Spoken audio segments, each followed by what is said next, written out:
تاریخ میں رٹواتے ہیں نام. آپ بتائیں کہ کتنے مرزا خاندان کے بچے کے نام جماعت احمدیہ کو باقاعدہ رٹوائے جاتے ہیں کورس کی کتابوں میں.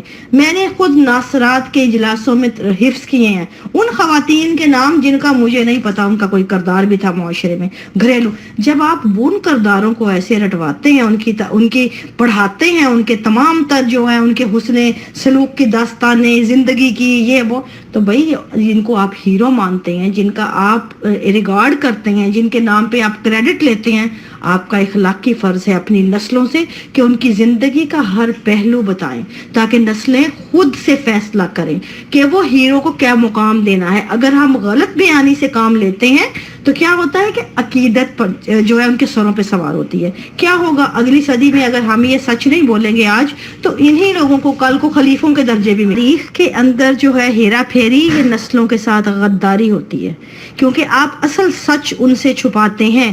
جو بھی ہے جیسا بھی ہے پورا آنا چاہیے. ہم بطور انسان ہر طرح کے فیصلے کرنے کا حق رکھتے ہیں اور ہمیں کرنے چاہیے، لیکن ہم اپنے آپ کو مذہبی ثابت کرنے کے لیے، اپنے آپ کو پکے احمدی ثابت کرنے کے لیے ایک سائنسدان کو مولوی بنا دیتے ہیں، ایک جج کو مولوی ثابت کرنے پہ لگے رہتے ہیں. بلکہ آپ کو پتا ہوگا شاید کہ سر ظفر اللہ کا نام تو خلافت کے لیے بھی جو ہے ہوا تھا، سلیکٹ ہوا تھا. آپ کو پتا ہے اس بات کا؟ انہوں نے انکار کیا تھا. ہاں میں یہاں یہ نہیں کہہ رہی کہ نہیں ہونا چاہیے تھا، نہیں، میں آپ کو بتا رہی ہوں تقدس کے یہ لیول ہے. جب آپ اس لیول تک انسان کا تقدس لے آتے ہیں نا، پھر وہ انسان نہیں رہتا، اس پہ تنقید حرام کر دی جاتی ہے اور ہم جیسوں کی زبانیں بند کر دی جاتی ہیں. اور ان کی وجہ یہ ہے، یہ جھوٹ، اس طرح کے جھوٹ ان کو پکڑنا بڑا ضروری ہے. ان کو شاہ تاج شوگر مل والے جو ہیں وہ سر ظفر اللہ خان کے بھتیجے ہیں یا بھانجے ہیں. یہ ان کے گھر میں ہی رہتے تھے ان کے جب یہ باہر ہوتے تھے پہلے ایز اے پاکستان کے بحیثیت پہلے وزیر خارجہ یہ دوروں پہ یا ہوتے تھے، یا ظاہر ہے ایسی حیثیت کا بندہ زیادہ تر اپنے کام میں انوالو ہوتا ہے اور وہ ہونا بھی چاہیے جب ایک اتنی بڑی رسپانسبلٹی ہے.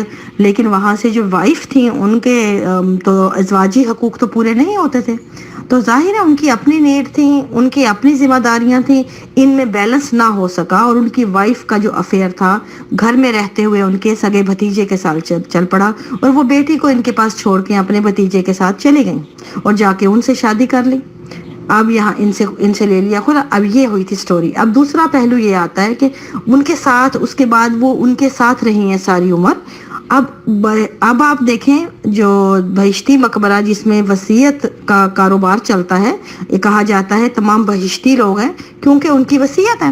اب اسی بہشتی مقبرے میں سر ظفر اللہ خان کی بیگم بھی ہیں جو ان کے بھتیجے کے ساتھ تعلقات میں رہ کے نکل گئیں. ان کا بھتیجا بھی جو تھا وہ جو چچی کے ساتھ رہا اور پھر نکاح کیا گو کے بعد میں، وہ بھی اور سر ظفر اللہ خان بھی، تینوں جو ہیں ایک ہی بہشتی مقبرے میں مدفون ہیں. اب مجھے آپ یہ بتا دیجئے ان تینوں میں سے آپ کس کو ہیرو قرار دیں گے؟ شاہ تاج چھوٹا آدمی نہیں تھا، ظاہر ہے اس کے ساتھ بھی مفاد وابستہ تھے. یہ ساری پیسے کی گیم ہے. پیسہ آپ کو بہشتی بھی ثابت کر سکتا ہے. اصل بات یہ ہے آپ کی جیب میں پیسہ ہے تو آپ بہشتی ہیں، میرے پاس نہیں ہے میں جہنمی ہوں. یہ ہے جو آپ کے معیار اس کے ثواب کے گناہ کے. اور یہ اگر میں یہاں بول رہی ہوں میں گناہ گار ہوں لیکن اگر میری جگہ پہ کوئی اوپر سے مرزا لقمان صاحب جو ہیں اپنی سب کچھ کرنے کے بعد علل اعلان خلافت کے انگوٹھیاں پہنا سکتے ہیں، خلافت کے پگڑ پہنا سکتے ہیں، خلافت کمیٹی کے ممبر بن سکتے ہیں، کیوں؟ کس بنا پہ؟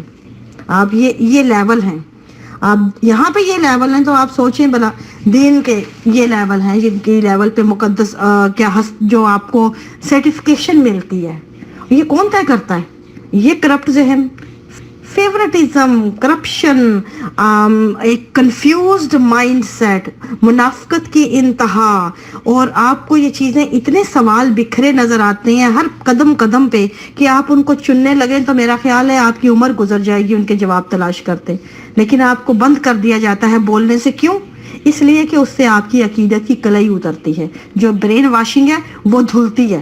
اب جب میں یہ سوال کرتی ہوں، بولتی ہوں، میرے ساتھ سننے والے جو ہیں بہت سے لوگ ہیں، چاہے مجھے غلط کہیں، برا کہیں، جتنی مرضی گالیاں دیں، لیکن کہیں نہ کہیں یہ سوال ان کے ذہن میں ضرور اٹھے گا کہ اس کے پیچھے کیا وجہ تھی.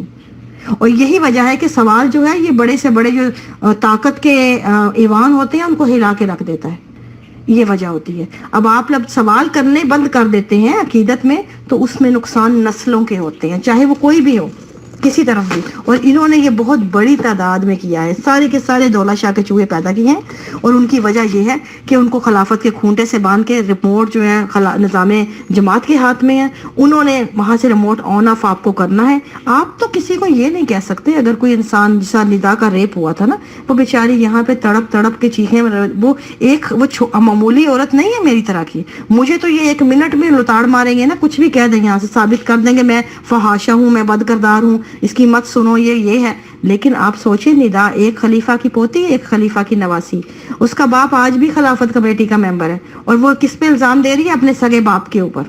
اور کس پہ دے رہی ہے؟ دوسرا کون ہے؟ خلیفہ کا سالہ۔ لیکن کیا ہے، کیا بنا اس کا کچھ؟ اس بچی کو جو پیچھے 36 سال تک ان کے ساتھ ضلالتوں کا نشانہ بنتی رہی، اس کو یہ بات کرتے ہی جھوٹا ثابت کر دیا گیا، اس کو پاگل قرار دے دیا گیا۔ اس کے بارے میں اس عورت کے بارے میں جن کو بیبیاں کہتے تھے، ہمارا بچپن گزر گیا ان کو بیبیوں سے نیچے ان کا نام نہیں لینا، ان کے تقدس اتنا ہے، لیکن وہی بیبی جو ہے آپ کے کسی ایک مقدس مرد کے اوپر اشارہ کرتی ہے کہ اس کی ذرا پینٹ اتاریے، اور اس کے بعد کیا ہوتا ہے کہ وہ بیوی پاگل خانے پہنچا دی جاتی ہے۔ یہ لیول ہے۔ ڈاکٹر عبدالسلام ایک عظیم دماغ تھا، اس میں دوسری کوئی رائے نہیں ہے۔ وہ ایک بہت بڑا سائنسدان تھا، اس میں بھی کوئی دوسری رائے نہیں ہے۔ اس کی ذہانت اور اس کی قابلیت میں کسی کو نہ شک ہونا چاہیے نہ ہوگا، کیونکہ وہ قبول کر چکی ہے دنیا اسے۔ لیکن اس کے ساتھ ساتھ اس کو یہ ہرگز نہیں کہا جا سکتا کہ ایک انسان اگر ذہین ہے تو آپ دوسروں کو کہہ دیں کہ بھئی اس نے 100 سالہ مسئلہ حل کر دیا۔ کیوں بھئی؟ آپ کو پتہ سٹیفن یہ جو ہاکنز ہے اس نے کتنے مسئلے حل کیے ہیں؟ بلیک ہول کی تھیوری اس نے دے کے دنیا پہ کتنا بڑا احسان کیا ہے، اتنا تو آپ کو میرا خیال ہے اس صدی کا سب سے بڑا دماغ اسی کو قرار دیا گیا۔ تو آپ اس کے بارے میں کیا کہیں گے؟ وہ تو ملحد ہے۔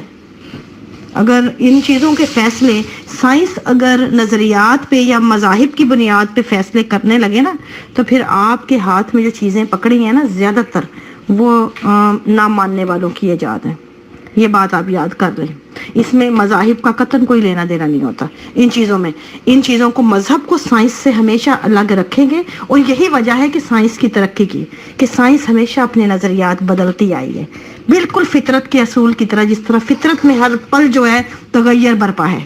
اگر آپ لوگ ایک جگہ کھڑے ہو جائیں گے حتمی چیزیں لے کے کہ اب اس سے ہلنا ہی نہیں ہے، تو پھر وہ ٹھہراؤ آنا، جمود آنا، موت آنی تو لازم ہے نا۔ پھر یہی کچھ ہوگا جو ہو رہا ہے، ایک دوسرے کی ٹانگیں کھینچیں، کوئی بن گیا آگے چلا گیا، اس کی ٹانگیں پکڑ کے چڑھ گئے اوپر، لیکن اس کے اوپر سے اپنے اس کو ثابت کرنے کی کوشش کرنے لگ گئے کہ یہ ہمارا بندہ تھا۔ اس سے کچھ نہیں ہوتا۔ آپ ایسے کیجئے، سٹیفن ہاکن کو ثابت کیجئے وہ کن کا بندہ تھا، کیونکہ اس نے تو بلیک ہول کی تھیوری دے کے میرا خیال ہے کیا کیا کچھ ثابت کر دیا۔ وہ بھی اس بندے نے جو ایک ویل چیئر پہ پڑا ہے اور اس کی صرف ایک انگلی ہل رہی ہے۔ آپ اس کو کیا کہیں گے؟ پورا جسم اس کا ساکت ہے، صرف ایک انگلی ہل رہی ہے اور دماغ زندہ ہے۔ اس کے بل پہ اس نے اتنی بڑی تھیوری دے دی۔ کیا اس سے بڑا کوئی آپ کو نظر آتا ہے کوئی دوسرا اس کی مثال؟ پوری دنیا میں، پوری رہتی دنیا میں ایسی کوئی مثال آپ کو ملے گی؟ لیکن دیکھیں آج ہماری زندگی میں یہ دیکھا تھا ہم نے اس سٹیفن ہاکن کو، اس کو پڑھ کے دیکھ لیجئے کبھی، لیکن وہ نان بلیور تھا، وہ کسی کو نہیں پسند آئے گا۔ کیوں؟ کیونکہ اس کا بلیو نہیں تھا نا کوئی۔ اس لیے بلیو کرنا یا نہ کرنا، اس کے اوپر فیصلے کرنا نہ میرا کام ہے نہ آپ کا۔ ہم اس طرح کے لوگوں کو جو اس زمین کے ستاروں کی مانند ہیں، ان کو ہم اپنی 1.5 انچ کی مسجد میں گھسیٹ کے ان کا قد گھٹاتے ہیں اپنا بڑھانے کے لیے۔ یہ مت بھولے، یہ ہم غداری کرتے ہیں نسلوں سے۔ وہ جہاں ہیں وہ خود کو منوا گئے، اور جہاں ہیں وہی ان کا مقام ہے، وہ منوا گئے خود کو۔ ہمیں ان کو ماننا ہے، ان کو منوانا نہیں ہے۔ ہم ان کو جتنا گھسیٹتے ہیں اپنے کریڈٹ لینے کے لیے، ہم ان کی تذلیل کر رہے ہیں۔ اس کی مثالیں میں نے آپ کو دے دی ہیں، ان کے ساتھ حق تلفیوں کی۔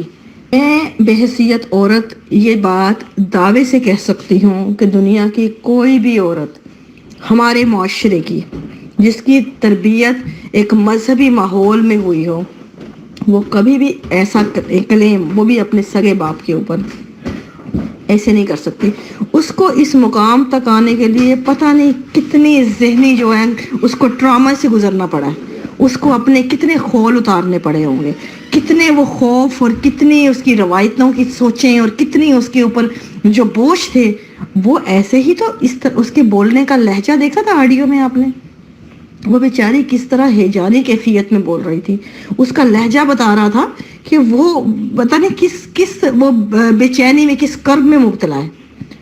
انصاف ملے یا نہ ملے وہ الگ باتیں ہیں، وہ قانونی باتیں ہیں، کتنا ٹائم لگے یہ قانونی داؤ پیچ ہیں، بہت جگہوں پہ بڑے بڑے پیسے والے انصاف خرید لیتے ہیں، اس سے کوئی سروکار نہیں ہے، لیکن ہمیں فیکٹس کو دیکھنا ہوتا ہے کہ جب اس معاشرے کی ایسے گھرانے کی ایسی عورت اٹھ کے بولتی ہے تو پیچھے کوئی بہت بڑا راز ہے، پیچھے کوئی بہت بڑا جو ہو چکا ہے ہاتھ اس سے، یہ چھوٹی باتیں نہیں ہیں۔ اگر ابھی بھی کوئی عقیدت مند ہے تو ان کی مجھے یقین ہے کہ وہ زندہ لاشیں ہیں۔ میں اسی لیے ایسے معاشروں کو کہتی ہوں یہ قبرستان ہے۔ قبرستان وہ نہیں ہوتے جو ہمیں مقبرے نظر آتے ہیں جہاں قبریں ہیں، نہیں، اصل جو قبرستان ہوتے ہیں یہ ایسے معاشرے ہوتے ہیں جو زندہ لاشوں کی مانند ہوتے ہیں۔